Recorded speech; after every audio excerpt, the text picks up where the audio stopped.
नमस्कार, मैं हूं विनोद कुमार शुक्ला। आई ऑफ पर आपका स्वागत है। बृजभूषण शरण सिंह का सेक्सुअल हैरेसमेंट पहलवानों के मामले में बरी किया जाना अदालत से उत्तर प्रदेश की राजनीति में एक बड़ा बदलाव, ये कहिए कि एक बड़ा परिवर्तन की ओर लेके जाने वाला है। लगातार कांग्रेस और बाकी विपक्ष जो थे वो बृजभूषण शरण सिंह, चूँकि वो भारतीय जनता पार्टी के पूर्व सांसद हैं, अभी उनके सुपुत्र उनकी सीट पर गोंडा जो अवध वाली है वहाँ से सांसद हैं। लेकिन महत्वपूर्ण बात यह है कि बृजभूषण शरण सिंह जो हैं वो भारतीय जनता पार्टी में आने से पहले समाजवादी पार्टी के नेता थे और दबंग बाहुबली के रूप में उनकी एक छवि है। लेकिन जिस तरह से चूँकि वो जो ये रेसलिंग एसोसिएशन है उसके पदाधिकारी हैं थे, तो अब उनका उन पर जो आरोप लगा था उसको लेकर के वो लगातार उसको डिनाई कर रहे थे। लेकिन उनका ये दावा था कि एक राजनीतिक योजना, राजनीतिक षड्यंत्र के साथ, जिसमें वो विनेश फोगाट का जो आरोप है, हालांकि उन्होंने बाद में कांग्रेस ज्वाइन कर ली और अभी वो कांग्रेस से विधानसभा में भी हैं। अब वो अदालत में जाने की बात कह रही हैं कि इसको अपील में जाएंगी, वो अलग बात है। लेकिन अभी जो अदालत का फैसला आया है उसने उत्तर प्रदेश की राजनीति में अब जो एक लगातार हमलावर थी, विशेष रूप से इस तरह के मामले में जहां सेक्सुअल हैरेसमेंट के मामले में भारतीय जनता पार्टी के नेताओं का नाम लिया जाता था, तो वो एक बड़ी होगा। और इसके कारण जो अवध का पूरा इलाका है, चूँकि जो बृजभूषण शरण सिंह का प्रभाव क्षेत्र वो कोई एक ज़िले में नहीं है, वो गोंडा, बहराइच, आसपास के बहुत सारे ज़िले में वो प्रभावी उनकी भूमिका रहती है। और विधानसभा के चुनाव में वो निश्चित तौर पर एक महत्वपूर्ण भूमिका निभाएंगे योगी आदित्यनाथ के साथ, चूँकि कास्ट का भी एक वो भी बनता है उनके साथ। तो ये वो होगा, प्लस वोटर्स पर भी इसका फ़र्क पड़ेगा। जो वोटर्स डिसइल्यूजन्ड होते थे या जो इस तरह का होता था कि अरे भारतीय जनता पार्टी के नेताओं पर ऐसा है, उस पर भी एक वो होगा, मतलब उस पर भी एक रोक जैसी लगेगी। और जो सामान्य मतदाता है वो कॉन्फिडेंस के साथ भारतीय जनता पार्टी के साथ जुड़ पाएगा, इस तरह की बात होगी। और जैसा मैंने बताया कि अवध के लगभग 25 से 40 सीटों पर उनका प्रभाव है जो चुनाव में रिफ्लेक्ट करेगा।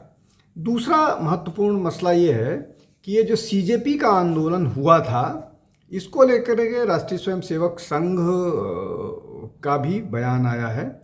जो राष्ट्रीय स्वयंसेवक संघ के जॉइंट जनरल सेक्रेटरी हैं अतुल लिमये, उन्होंने साफ तौर पर कहा कि ये जो आंदोलन है, शुरुआत में या ये कहिए कि आंदोलन जो है वो छात्रों के द्वारा एक जेन्युइन कॉज के लिए शुरू किया था, लेकिन बाद में इसको जो एंटी नेशनल एलिमेंट्स हैं, जो सत्ता परिवर्तन करना चाहते हैं इस देश में, डेमोक्रेटिकली नहीं, एनार्की के थ्रू, उन्होंने इसको टेक ओवर कर लिया और वो ठीक नहीं है। और इसको जो राष्ट्रीय स्वयंसेवक संघ से जुड़े छात्र संगठन हैं, उनको एक्टिवली इसके खिलाफ काम करना चाहिए और इस तरह के एलिमेंट को एक्सपोज करना चाहिए। अब अतुल लिमये जो हैं वो अभी उनको जो पिछले उसमें प्रतिनिधि सभा में उनको ज्वाइंट जनरल सेक्रेटरी बनाया गया था, महाराष्ट्र के चुनाव में उनकी बड़ी जीत में उनकी बड़ी भूमिका थी और वो संघ के बहुत मतलब जिनको बोला जाए कि महत्वपूर्ण लोगों में से हैं। तो जब वो इस तरह का कोई बयान देते हैं और संघ के की जो पद्धति है, उस पद्धति में जो 7-8 जो ऑथराइज्ड जो लोग बयान दे सकते हैं, हाँ, उनमें 7 जो ऑथराइज बयान दे सकते हैं प्रवक्ता के अलावा, वो उनमें ज्वाइंट जनरल सेक्रेटरी आते हैं, मधुलिमय का नाम आता है। तो ये बयान ऑफिशियल ही कंसीडर किया जाना चाहिए। और हालांकि इसको लेकर के जो सीजेपी के नेता हैं दीपके का बयान आ गया है कि सैफरन जो वो है वो ढोंगी मतलब हिपोक्रेट्स होते हैं। लेकिन बहुत सारी चीज़ें अब इस आंदोलन के बाद एक परतें खुलने लगी हैं कि ये शायद आंदोलन उतना ऑनेस्ट नहीं था जितना ऑनेस्ट दिखाए जाने की कोशिश की जा रही है। सबके बारे में बात हो रही है। दीपके के जो उसके यूएस में एजुकेशन की बात हो रही है, सौरभ दास के जो जहाँ रहते हैं उनके खर्चों की बात हो रही है। तो अगर इस तरह की चीज़ें सामने आएंगी तो उससे तो ये साफ ही होगा कि ये आंदोलन जो है, अगर कोई व्यक्ति 5 से 10 लाख रुपए के किराए के मकान में रहता हो और वो अभी विद्यार्थी हो तो निश्चित तौर पर प्रश्न आएंगे। कोई व्यक्ति यूएस पढ़ने गया हो जहां 1 करोड़ रुपए का खर्च हो और उसके फादर की इनकम इतनी नहीं है कि वो विदेश जा कर के पढ़ पाए, तो उसको अपना दिखाना तो पड़ेगा ही, बताना तो पड़ेगा ही कि उसके पास पैसे कहाँ से आए। तो संघ के एक वरिष्ठ पदाधिकारी ने इस तरह की बात की। इसका मतलब ये मैसेज नीचे तक जाएगा, कम से कम जो सैफरन जो फैमिली है उसमें। अब तीसरा जो महत्वपूर्ण मसला है कि जो विधानसभा के चुनाव हुए हैं उसमें बिहार और मध्य प्रदेश, यहाँ बांकीपुर और दतिया, ये 2 सीट उपचुनाव में भारतीय जनता पार्टी हारी है। तो इसमें सबकी जिम्मेदारी के साथ प्रदेश के मुख्यमंत्रियों की भी जिम्मेदारी होती है। लेकिन ये तो अभी फौरी तौर का मामला है। मध्य प्रदेश, बिहार और राजस्थान, यहाँ के मुख्यमंत्री जो भारतीय जनता पार्टी के मुख्यमंत्रियों की कार्य पद्धति है या जो काम करने का तरीका है या जो आइडियोलॉजिकल कमिटमेंट है या कानून व्यवस्था को लेकर के जीरो टॉलरेंस का मामला है, उस पूरे मामले में 3 के तीनों मुख्यमंत्री बुरी तरह से फ्लॉप साबित हुए हैं। चाहे मोहन यादव की बात हो, चाहे सम्राट चौधरी की बात हो, चाहे भजनलाल शर्मा की बात हो। भजनलाल शर्मा लगातार घटनाएं ऐसी होती रहती हैं जहां पर सरकार जो है वो चूकती हुई नज़र आती है।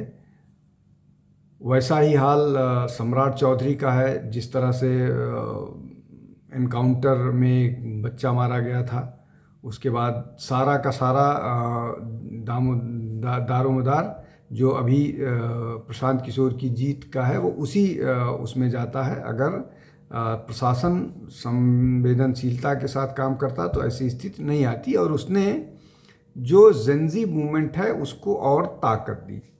मध्य प्रदेश का हाल तो सबसे ज़्यादा बुरा है। वहाँ कोई भी चीज़ ऑर्डर में नहीं है। प्रशासन को लेकर के चाहे बात की जाए, मुख्यमंत्री पर खुद भ्रष्टाचार का आरोप लग रहा है। उसके अलावा मुख्यमंत्री जो आइडियोलॉजिकल पॉइंट्स हैं या जो आइडियोलॉजिकल ग्राउंड्स हैं वहाँ से भी डिविएट करते हुए नज़र आ रहे हैं। अब इन सब के बीच हमने एक वीडियो किया था,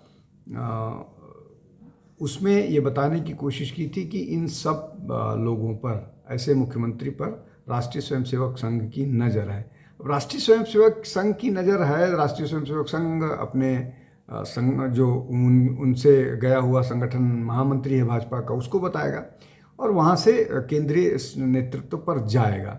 और ये मैसेज पहुँचने लगा है कि इन तीनों मुख्यमंत्रियों के कारण केंद्र सरकार की लगातार फजीहत हो रही है, बहुत सारे जगहों पर फजीहत हो रही है। उस पर बहुत सारा करेक्शन करने की ज़रूरत है। कब होता है, कैसे होता है, हम सब नज़र बना करके रखेंगे। आज के लिए बस इतना ही। बहुत बहुत धन्यवाद। नमस्कार। हमारे चैनल आई ऑफ ट्रुथ को सब्सक्राइब कीजिए YouTube पर, इसे फॉलो कीजिए Facebook पर, Instagram पर, Twitter पर और कू पर। हमारे चैनल के बारे में फीडबैक देने के लिए हमें मेल कीजिए ioftruth.6@gmail.com पर।